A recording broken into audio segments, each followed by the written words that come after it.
Los derechos de la televisión. Carlos Escolari. En este capítulo de este libro, Amile Vega, al analizar los derechos de las mujeres a comunicar, afirma que toda persona tiene derecho a expresarse, a ser escuchada, a ser reconocida, a ser proyectada con dignidad, a recibir información con base en la transparencia, la diversidad, la participación y la justicia social y económica. Pensando en esto, les propongo un juego. Hablemos de los derechos de los medios. Si los medios considerados como un sujeto jurídico pueden tener derechos y en este contexto podemos preguntar, ¿puede uno como la televisión gozar de derechos? Derecho a ser consumida. Este más que ser un derecho es una obligación. Sin audiencias no hay televisión. Si la televisión o cualquier medio pretenden sobrevivir, deben seducir, cuando menos un mínimo de consumidores. No audiencia, no parte. Durante medio siglo la televisión pudo respirar tranquila. Millones de familias estaban sentadas frente a la pantalla, quietitas, atentas, concentradas en las imágenes y palabras que salían de esta. Ahora, en cambio, el consumo mediático se ha fragmentado y dispersado. Pasamos una buena parte consumiendo contenidos en diferentes pantallas y dispositivos. Algunos dicen 9, otros 11 horas al día. Son muchas, más el tiempo que pasamos consultando Facebook en el móvil, jugando con el PlayStation, leyendo las noticias en el iPad o mirando videos en YouTube. Es en este tiempo que resta el consumo de la televisión tradicional.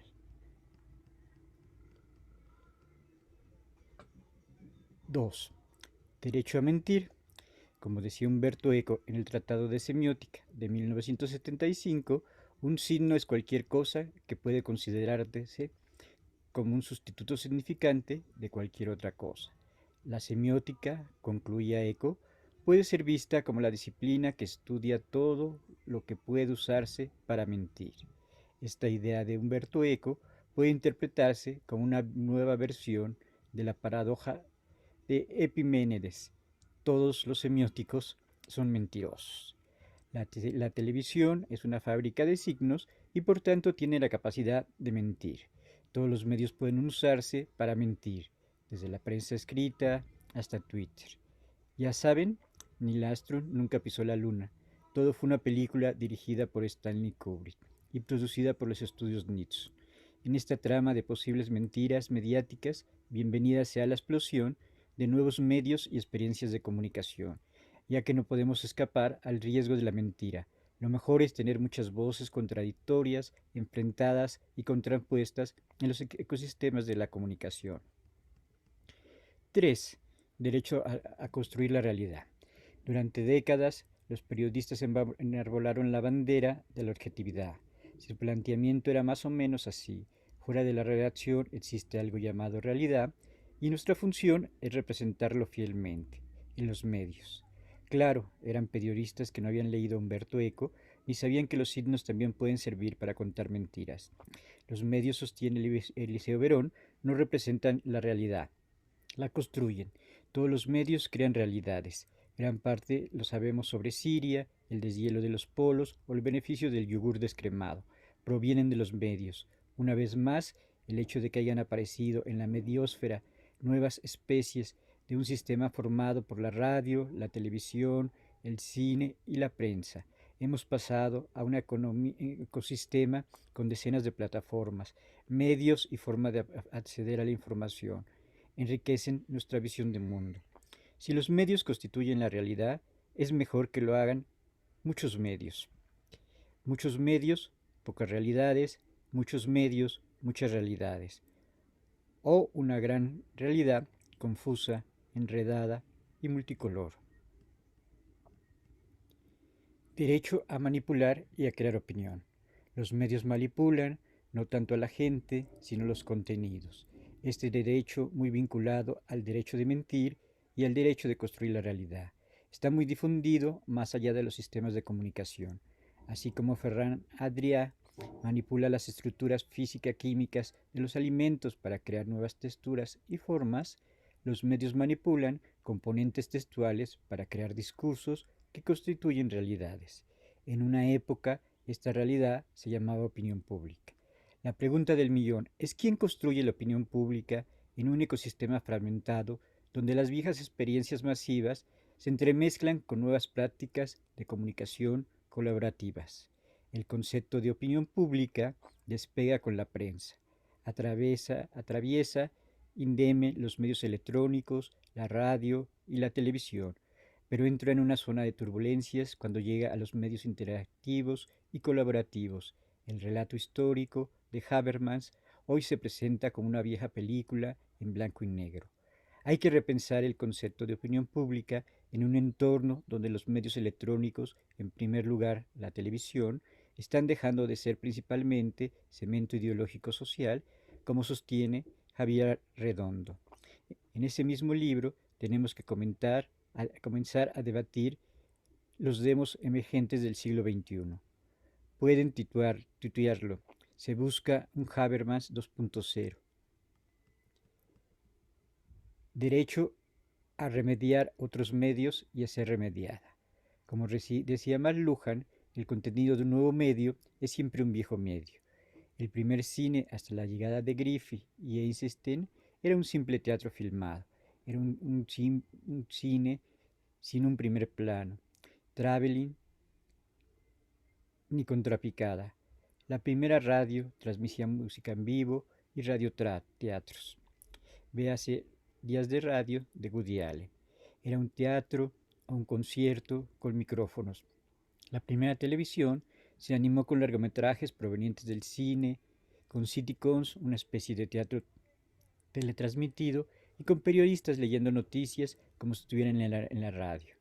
Véase Good Night de George Clooney. Y la World Web, la web de los años 90, se alimentó de artículos periodísticos, banners publicitarios que se vendían en función de la superficie y lugar dentro de la página como en la prensa, y folletos de empresas en versión PDF. Desde que nació la web ha sufrido presiones para asumir una forma televisiva, desde el intento de crear canales en el navegador hasta las presentaciones en Flash, tan de moda hace una década. La web supo resistir el canto de las sirenas del broadcasting y construyó su propia versión del consumo post-televisivo que nació en 2005 y se llama YouTube. Alguien podría argumentar cómo se le ocurre comparar a YouTube con la televisión. Pues sí, los comparo. Tres datos sobre este cada minuto. Se suben 70 horas de video. Cada día se producen 4.000 millones de videos.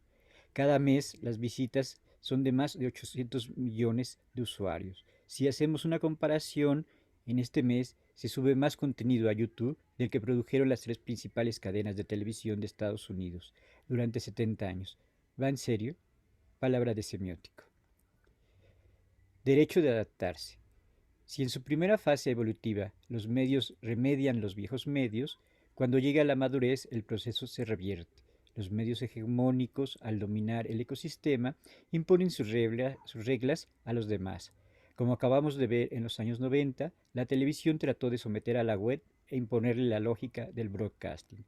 Pero, ¿qué sucede cuando un medio alcanza un punto de madurez y comienza a competir con las nuevas formas de comunicación? O dicho en otras palabras, ¿qué pasa cuando un medio envejece y le aparecen las primeras canas? Los medios, al igual que las especies biológicas, deben adaptarse para sobrevivir. Pequeñas mutaciones en sus contenidos, cambios en su relación con los consumidores y las contaminaciones con las formas interactivas de los new media son algunos de los síntomas de este proceso de adaptación a esta televisión que tiñe cañas para adaptarse al nuevo sistema de medios. Se le ha denominado hipertelevisión. Atención, no estoy hablando de televisión interactiva, sino de televisión simulando la interacción de los nuevos medios, interactivos y colaborativos. Una televisión cada día más compleja, con decenas de personajes y tramas que en cierto momento se escapan de la pantalla y se transforman en transmedia short-telling. Como dice Alejandro Pistichelli en el mismo libro, la nueva televisión parece parasitar todos los componentes cognitivos nobles asociados viáticamente a la lectura: atención, paciencia, retención, paneo simultáneo de líneas narrativas, se trata de una red de televisión rejuvenecida, madura, inteligente. Derecho a extinguirse. ¿Qué pasa cuando un medio no puede, sabe, quiere adaptarse a las nuevas reglas del ecosistema mediático? Los medios pueden extinguirse. Los rollos de papiro son parte de la historia, al igual que los libros manuscritos anteriores a Gutenberg. Si ya hemos asistido a la extinción de medios en el pasado, ¿por qué no pensar que la televisión puede llegar a desaparecer? El debate no es nuevo. Desde hace varios años, Eliseo Verón viene reflexionando sobre el tema. Véase la entrevista, la televisión es el fenómeno masivo que conocimos. En 2006, el francés Jean-Louis Michica publicó El fin de la televisión, y 3 años más tarde, dos obras abrieron la discusión en el mundo anglosajón y latino, respectivamente. El fin de la televisión en el impacto en el mundo, de Elias Katz. El fin de los medios masivos, el comienzo de un debate, de Mario Carlón. Un elemento basilar de este debate está constituido por la siguiente pregunta. ¿Qué entendemos por televisión? Un tipo de emisión de uno a muchos en forma de broadcasting, un aparato en el living de la casa, una programación rígida construida por el emisor y a la cual debemos adaptarse el receptor, un simple canal de distribución de contenidos audiovisuales, una transmisión en directa de eventos. Dicho de otra manera, en el supuesto de que algo se extinga, ¿qué es lo que se extingue? ¿Qué es lo que sobrevive? Sigue en el próximo derecho. Derecho a sobrevivir en otra interfaz. Viene del derecho anterior. La escritura nació en tablillas de arcilla hace más de 6.000 años. Durante unos cuantos siglos, la escritura se despegó ahí, en el barro todavía húmedo del Tigris y del Éufrates. La llegada del papiro, un soporte mucho más cómodo y liviano, aunque más frágil, fue poco a poco sustituyendo a las tablillas.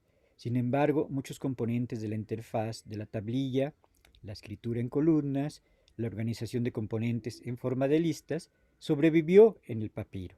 De la misma manera, muchos componentes de la interfaz del papiro, como el incip, pasaron al libro manuscrito en una interfaz para la escritura nacida hace 2000 años. Veamos un ejemplo más reciente. El telégrafo se extinguió, pero una buena parte de su interfaz, la escritura telegráfica, goza de buena salud en los SMS y en los Twitter. Como podemos ver, los soportes tecnológicos, la arcilla, el papiro, el pergamino, el telégrafo, pueden desaparecer, aunque algunos elementos de la interfaz mediática, una forma de organizar el contenido, una manera de acceder a la información, un sistema de indexación, pueden sobrevivir en el medio posterior. ¿Qué queremos decir con este retorno al pasado de las interfaces?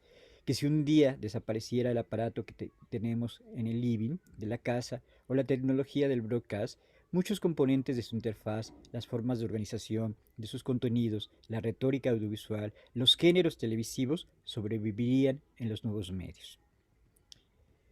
Derecho a preguntar. ¿Cuál es el futuro de la televisión?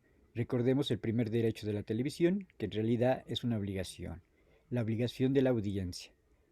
En pocas palabras, serán las audiencias las que dictaminen a través de sus prácticas de uso, de reapropiación y de consumo, cuál es el futuro de la televisión. Estas audiencias también se hacen preguntas. ¿Para qué esperar que un canal emita el próximo episodio de Mad Men? El martes en la semana que viene, a las 22 horas, si puedo verlo antes en mi computadora, donde quiero y cuando quiero. Tiene sentido ver una película con cortes publicitarios cuando puedo gozar sin spots en un dispositivo digital como el TiVo. Algunos investigadores también nos preguntamos hasta dónde llegará el proceso de fragmentación de las audiencias y de las pantallas. ¿Quedará el broadcasting reducido a ciertas transmisiones en vivo de alcance global, como la final del Mundial, FIFA, o el rescate de los mineros chilenos? Demasiadas preguntas para un prólogo. Habría que leer las páginas siguientes para ver que podemos vislumbrar algunas respuestas.